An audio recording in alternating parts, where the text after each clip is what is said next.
Okay, it's a late batch from this September nữa. Lọt tả nó luôn. Locker. These guys gonna be huge and decent sized female. Gonna waste a lot of time and energy on these. Okay. These are supposed to be my secrets.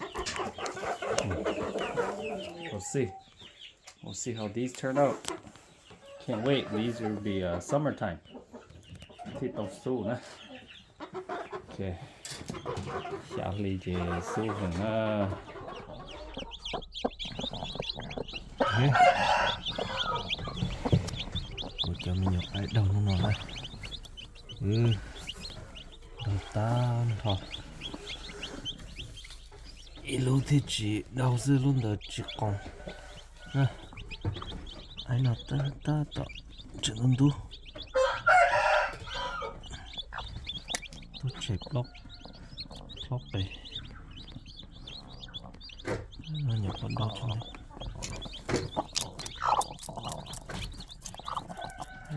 cho mình nhỏ cái rong câu tiếp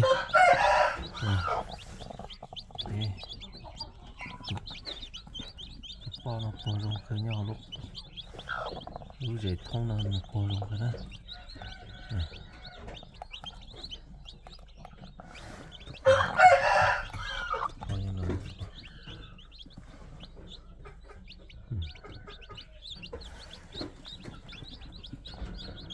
mình nhỏ đủ luôn để chiều tôi nuôi cũng phải lúc đó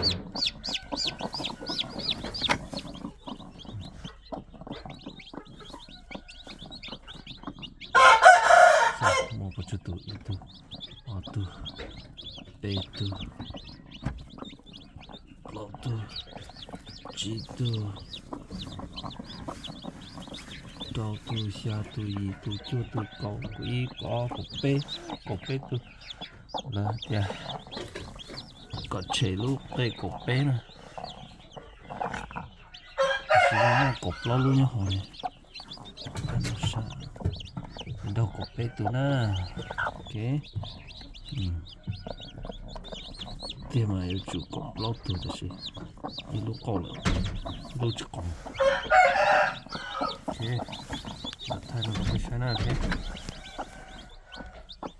thay nó ok ok, chụp bọc này, ê đầu nữa, này,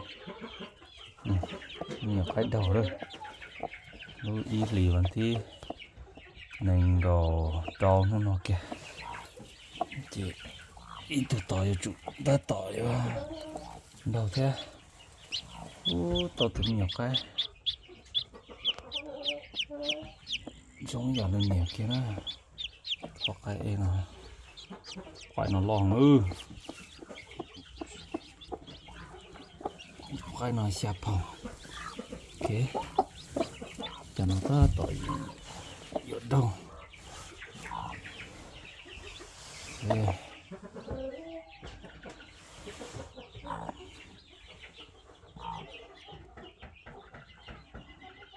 thay tụi bọc hay nó tao sai ô xì nè ok